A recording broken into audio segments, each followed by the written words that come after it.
All right, let's go ahead and get this thing over to our shader tree so we can do some schematic shading. All right, well, this is all looking really good, but there's one more step we need to do, and that is convert this. So let's go over here and take a look at more Fusion. And there's a number of different controls in here. Most of them you saw earlier with our regular Fusion tab. But what we need to do is convert this into a solid mesh, almost basically bake in all of these booleans. So pretty easy to do. All we need to come up here and do is press Edit Fusion Item. Got another panel that comes up. Fusion's on. You can work your way down. You can see your strips, default strip settings, modeling utilities, display utilities, and Fusion Mesh, and that's the one we want.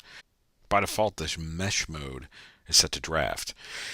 If you click that, you'll see airtight draft, airtight final, or airtight final with parts, and that's what we want. We don't have a lot of parts on this, but those parts allow things to be selected much easier later on if we want to get in there and do a little bit of surfacing.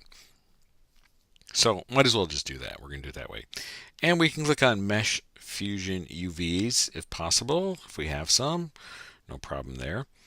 And finally, we can duplicate and convert to mesh, duplicate the Fusion item if we wanted, or convert to a mesh item.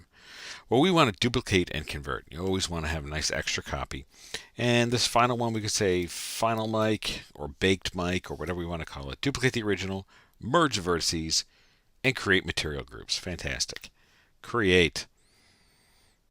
And what Mesh Fusion will do, what Modo will do, is basically make a final object for us, and it will turn off the Fusion final, and you'll see final mic right here. So let's go here back to our model tab, and let's go ahead and turn off everything but the inside mesh, which is that one. And now if you look, we have a final model, almost, hold on. There we go. And so there is our final model, and notice I can select polygons now. And if I jump over to the render tab, hit the play button, there is our final model that we can go ahead and surface. And that we're going to do in the schematic. Now, I've got all of these elements here, all these groups in the shader tree. These were all here because of the items we use to cut everything out. I really don't need any of those. And really what we're going to do is build an entirely new surface structure. This is all metallic other than the internal mesh. However, if you had something more complex, what's really kind of cool is that you can come over here to, let's take our final mic, and you come over here to lists, and you take a look at the bottom here, go into polygons, look at parts, there is the Fusion surface, and I could just select that by hitting the plus. If we had more parts on here, little buttons, little knobs, little screws, things like that, and we had exported out with parts, those would be in there as well, making it very easy to select. So if you possibly had some really tiny little rivets up there that you built or things like that, that would be a lot easier to select those just by hitting this part mode. That's why it's good to do that. For us right now, we just want to select this, press M, and we'll call this silver mic. And now we can give this a material. All right, jump over the shader tree. Silver mic is there. I am going to delete all of these other material groups that were created when we put the initial cutting objects in and all of the other things. The last thing I want to do is take our inside mesh, press M, and we'll call this mesh screen. And we'll just give it a little bit darker color. Shader, and there's our mesh screen.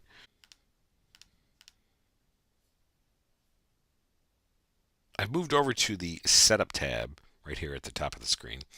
And I've opened up my shader tree, and I've renamed my materials to their corresponding groups. So mesh screen and silver mic. And we do not need this base material, so I'm going to delete that to keep things organized. So we get this workspace very much like the schematic Fusion we saw over here. But what we want to do in this view is build out our schematic for our shader. Now the schematic, again, it's a network, it's a node system that you can put together. You don't need to always do this for shading. It's really great for rigging and other things like that. However, you can do it and you can have a procedural texture drive another procedural texture, something that might be a little more difficult to accomplish in the layered shader tree. Now, I have my old workspace here, the two cubes. That's actually right here because it's still part of this scene. So what I did was I went over here and and added a new workspace, and we just have that right here to choose from. So you got multiple workspaces within your scene. So what does this schematic really do other than putting the mesh fusion together? Well, this little network can be our mesh screen, it can be our mic silver, and if we start adding materials and textures, we can have inputs and outputs and blend these all together.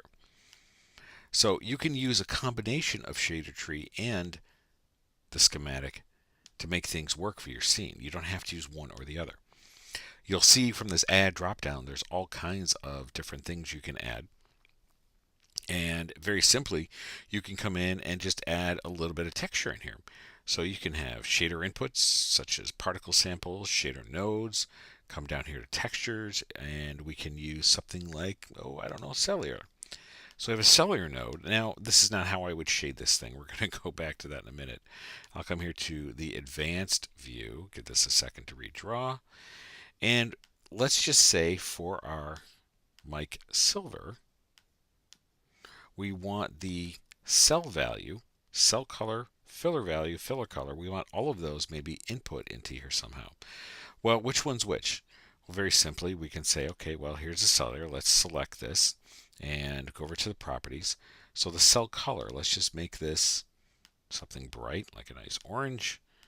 Okay, so there is my cell color. So let's do that. Let's take the cell color and make it input to the mic silver diffuse color.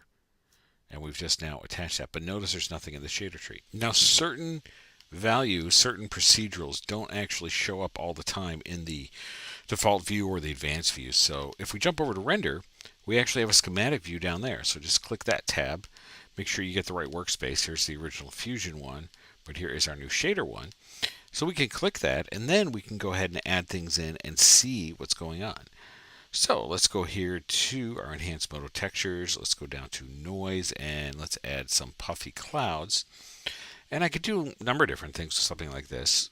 Simply, we can take the value of this and put it to the diffuse amount, and you'll see how that changes, how that surface is being caught up with the light, how much light is being taken into the scene because we are working with the diffuse amount. So the high and low values of this procedural texture are affecting that surface.